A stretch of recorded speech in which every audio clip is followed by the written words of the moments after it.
Hi everyone, I'm Louis Wang from class 2. And just as we just heard from CC that we have a lot of stereotypes imposed by others, today I'm going to propose a new strategy about how to deal with the problem brought by stereotype, which is being non-judgmental. So first, I want to ask all you guys a question. What makes up the world? Well, someone will answer that particles moving under general physical principles makes up the world. Others may say that the fancy words and the grammar rule makes up the world. We can find that there's one similarity between all these answers, which is that they only reflect one aspect of the whole world. That's how we view the world, and pretty much how we view every single event in life. Just like the story, the blind guy and the elephant. We are the blind guy that touch the nose of the elephant and think it is a snake. However, in the reality, we clearly know that an elephant is not a snake. Every day we face such a large amount of information needed to be processed. It surely makes sense that we don't have enough time to get a holistic view of everything. But should we at least give it a try to form a more comprehensive view? The world is like the sky, and we are the little frog trapped in the well. The limitation of being a human determines that we can only view restricted parts of the world. I mean, we're not God, right? However, did the part we see serve as the indication of truth, or just a deceitful mask that covers the truth?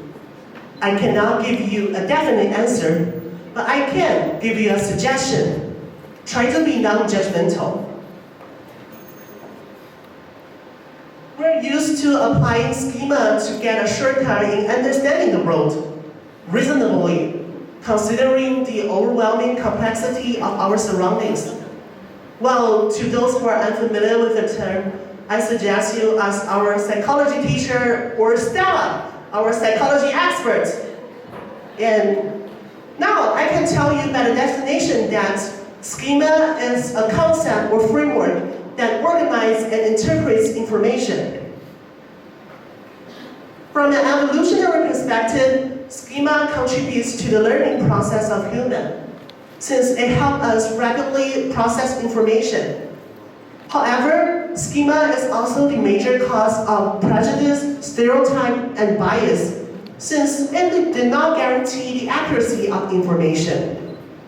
One example of this is that if the first four-legged animal a child has met is a dog, then when the child met another four-legged animal, for example, a cat, the child will recognize the cat as a dog. This is the power of schema. And we might not notice that, like the child is not aware of the differences between cats and dogs. With schema, we usually prejudge others when we first met them, most times without our awareness though. The prejudices are various, including the label of identity and intentions. Through these labels, we don't need to process such a large amount of information to know people.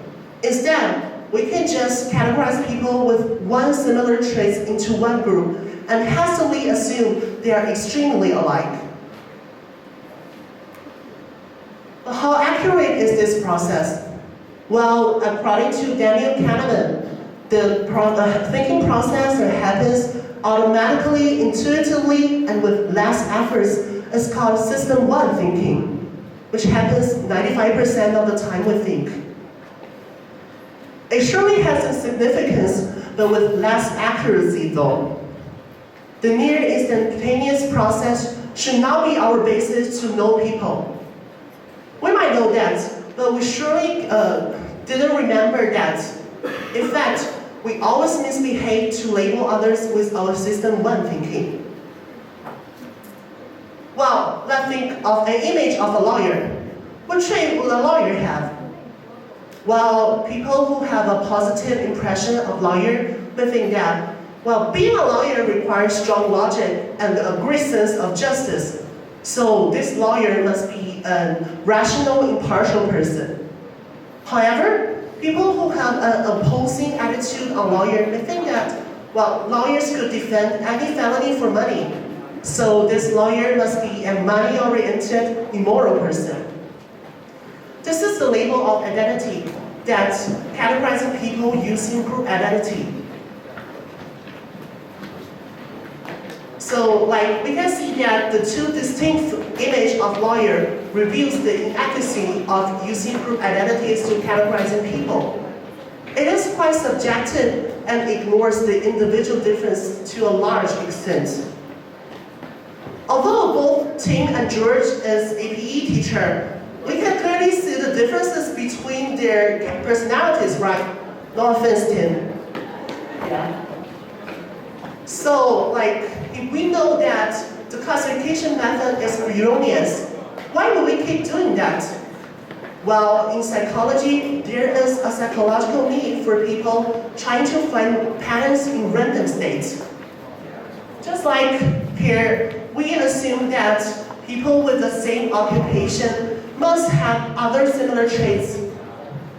Although the choice of occupation is pretty random and affected by multiple external factors, we will still assume that, well, there must be some shared traits where people both choose to be an APE teacher.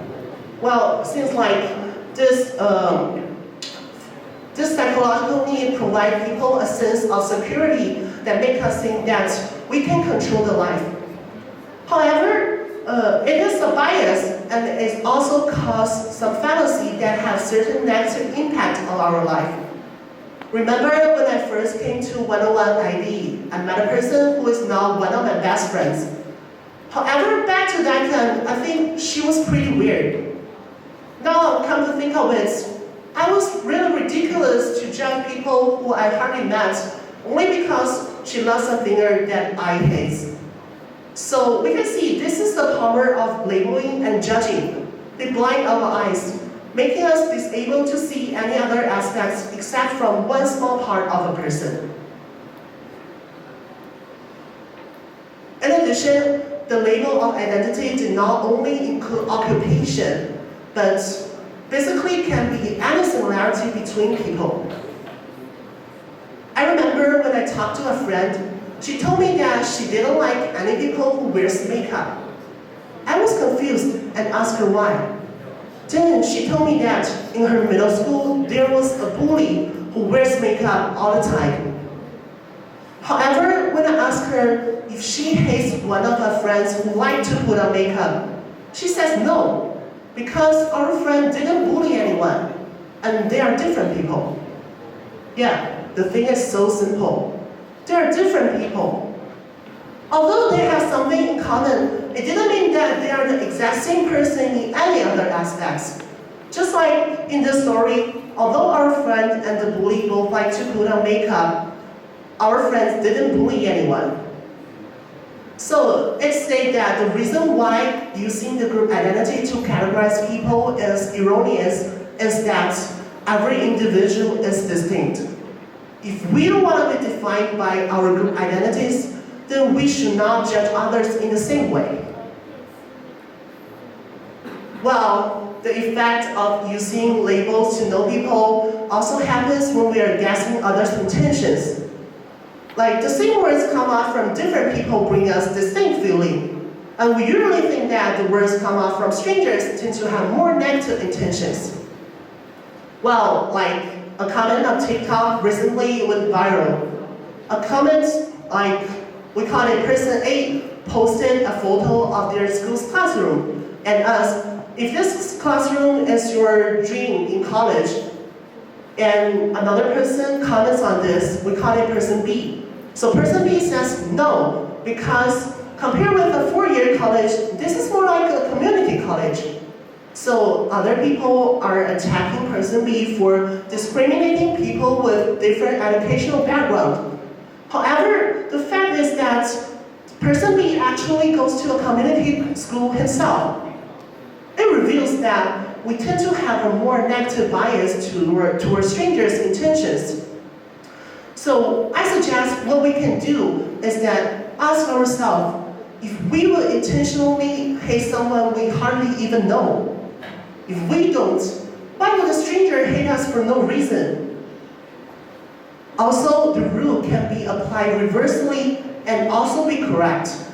If we cannot interpret others' intentions accurately, then we should not let others guess our intention.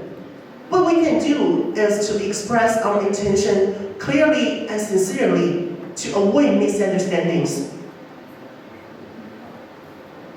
So today, what I propose is to be non-judgmental. To hold our judgments, I have a suggestion. So when we are trying to form an evaluation of a person, we should be extremely cautious. I suggest we can identify which parts the person truly has and which parts are only created based on our personal beliefs. Thus, we can use these techniques to avoid misunderstanding between peoples.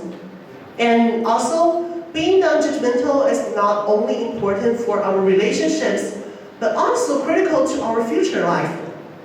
While in the future, when we go abroad for college, we will meet people with different backgrounds from different countries, and being non-judgmental would be the basis for us to communicate with each other.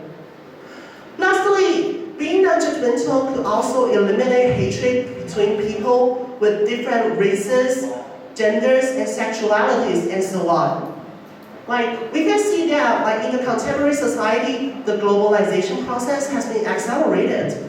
And if the hatred of those people with the same background could be eliminated, then we can better collaborate and form a brighter future for all of us. So at the end of the speech, I have a word to all of us. Be curious, not judgmental. Thanks for listening.